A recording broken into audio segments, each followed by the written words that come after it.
des Non, coups. voyons, Alexia, mais si on découpait tous les jours infidèles, mais ce serait invivable. Il y aurait des tranches partout.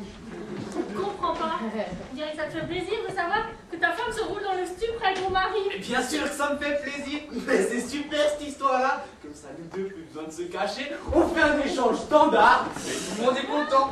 Qu'est-ce que j'apprends? Tu crapailles avec ma femme? Depuis 6 mois. Fais ça, mamie, on a du même parti, qu'on a partagé les mêmes dessous de table, les mêmes pots de vin. Pas d'accord pour permuter. Non! Bah, allez, voyons. Il faut rester logique dans ta vie. Guillaume, tu ne peux pas dans ta vie privée toujours avoir la même femme et en politique. Manger à tous les râteliers. Qui retourne sa veste. Change de choix. Ouais, c'est pas le moment de philosopher. Alexia, va chercher la tronçonneuse. Pour découper qui? Allez, allez, on se calme, on respire largement. Yoga, Tibet, etc. Eh bien, décidément, l'être masculin a encore besoin de quelques millénaires pour s'éloigner du chimpanzé. Allez, allez, on se détend, on pense à Bouddha, on se met chacun d'un côté et on médite.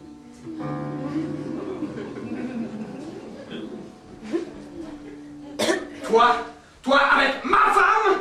Toi avec la mienne. Il n'y a plus de moralité. L'affaire. Excusez-moi. C'est la dernière fois que je me marie. Ah oui, moi aussi. Bon, mais je crois que je vais vous quitter, hein. C'est ça. On va voir à Marseille si j'y suis. Avec plaisir. Allez, bisous, bisous, Guillaume. Oh. Quelle soirée, mais quelle soirée. Ma montre, je l'avais au poignet, je suis sûr. Mon bracelet en or, il était là. Dans mon portefeuille, je l'avais dans la voiture. Ma broche, où est passée ma broche? C'était vraiment une voleuse.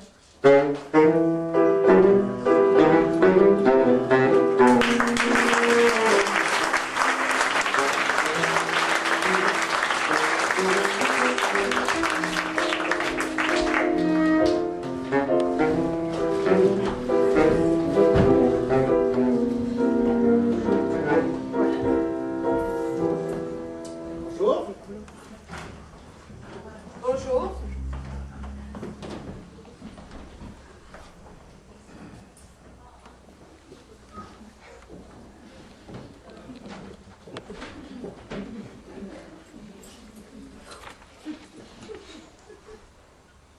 Bonjour. Madame ou mademoiselle peut-être. Vous venez souvent par ici? Vous croyez que je ne vous vois pas venir avec vos gros sabots? Pardon? Les hommes qui me font du rentre-dedans, j'en vois bien souvent, mais il y en a qui ont au moins le mérite d'aller droit au but. Ah, parce que là, vous croyez que moi j'étais en train de... Bonjour, vous venez souvent par ici, et patati et patata, madame, oh pardon, mademoiselle. Une femme ne peut donc pas s'habiller comme elle veut sans que les hommes s'imaginent que c'est une invitation à la danse. Oh, là, je vois pas ce que vous voulez dire. Oh, dès qu'une femme sourit, vous pensez qu'elle vous appartient? Toujours le même cirque. Si encore le numéro changeait d'un artiste à l'autre, mais non. À croire que vous avez tous appris le même texte et je suis sans cesse obligée de subir le même numéro. Bonjour, madame. Ah non. Mademoiselle, peut-être. Là, ne bougez pas. Et là, je vais tranquillement m'installer à côté de vous. Je vais chercher quel genre d'idiotie je pourrais bien vous raconter. Histoire qui sait vous glisser dans mon lit. Allez, tout le monde sait que dans chaque femme sommeille une cochonne. Bon, c'est vrai, bravo. Non, belle démonstration, c'est vrai. Bien, vous voyez, il est inutile de me faire votre numéro. Je le connais par cœur. Non, c'est vrai, vous avez raison, mais qu'est-ce que vous voulez qu'on y fasse? Mûrir. Que les hommes dépassent l'âge mental de 16 ans et demi. Que vous arrêtiez de rire bêtement pour des histoires de gros seins. Que vous arriviez à vous séparer de votre maman. Comment se fait-il que les femmes soient toujours plus responsables que les hommes? Oh, si vous croyez que c'est facile d'être un homme.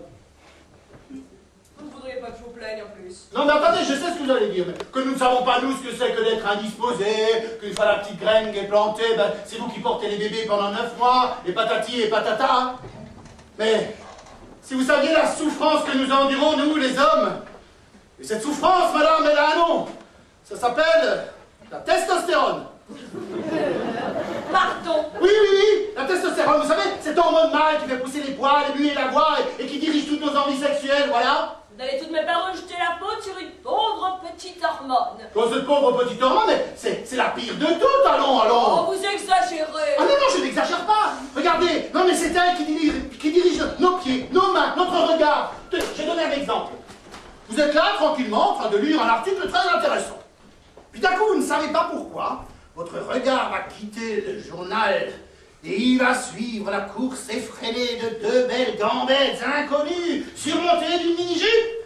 Et alors là, impossible de se reconcentrer. Non, non, la testostérone a pris possession de nous. Elle agit en nous comme un état de manque. Vous n'êtes tout de même pas en train de me faire croire que les hommes sont à ce point en manque. Ah non, non, non, pas tous, enfin, pas en même temps.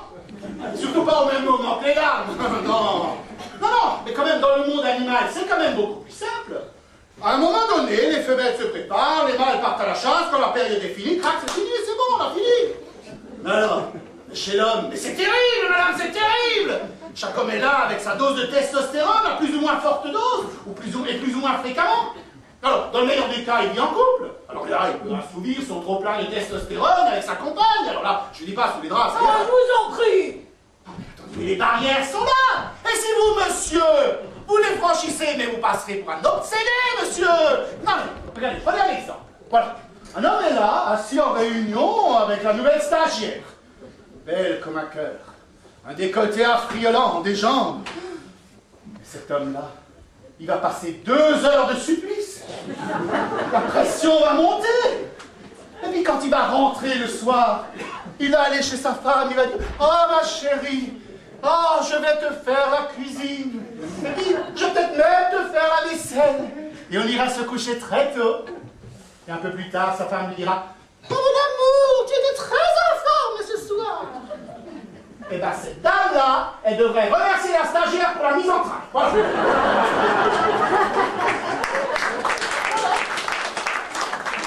Dites-vous, si mon mari m'aime, c'est qu'il pense à une stagiaire. Votre mari, donc, c'est bien madame. Bon, c'est pas le propos. Que faites-vous? Du romantisme? De la poésie? Ah non, le romantisme, ça c'est au début, ça c'est pour appâter la dame. Et puis la poésie, ça vient après, mais ça c'est pour se donner bonne conscience. Vous prenez vraiment les humains pour des bêtes. Non, tout à fait non. Mais regardez, un homme qui est là seul avec sa dose de testostérone, eh ben, il va la transformer en énergie agressive, en soif de pouvoir, en soif d'argent. Il va peut-être même la transformer en énergie artistique. Enfin, mais comme il y a beaucoup plus de soldats que d'artistes, du coup, la poésie se fait plus rare. Je rêve, vous essayez de faire passer les hommes pour des victimes.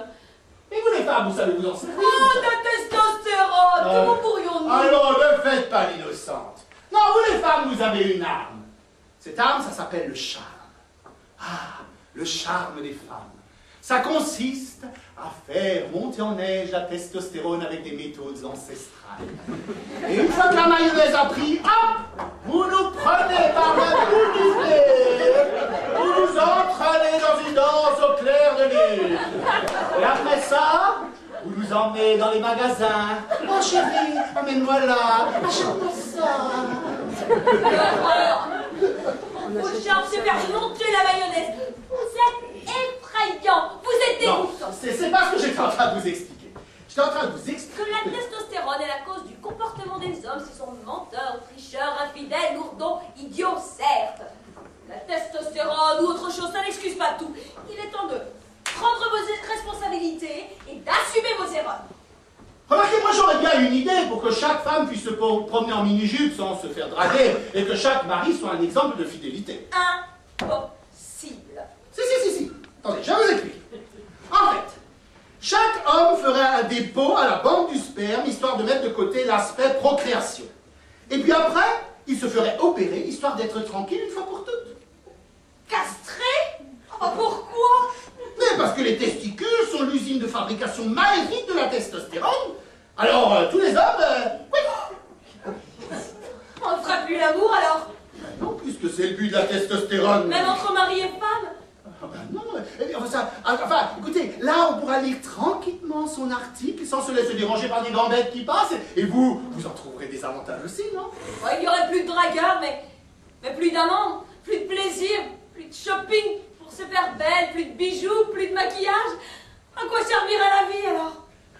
Faudrait savoir ce que vous voulez. Moi, j'essaie de trouver une solution à votre souci, mais visiblement vous n'êtes pas content. Nous ne ferions que des machines à faire des bébés. Nous ne sommes belles et rayonnantes que parce que les hommes nous regardent. C'est parce que vous vouliez que les hommes chantent. Ah bah oui, mais pas... Oui. Ah oui, mais qu'est-ce que vous voulez? Donc, ma solution ne vous plaît pas? Absolument pas. Eh bien finalement, finalement ne changeait rien.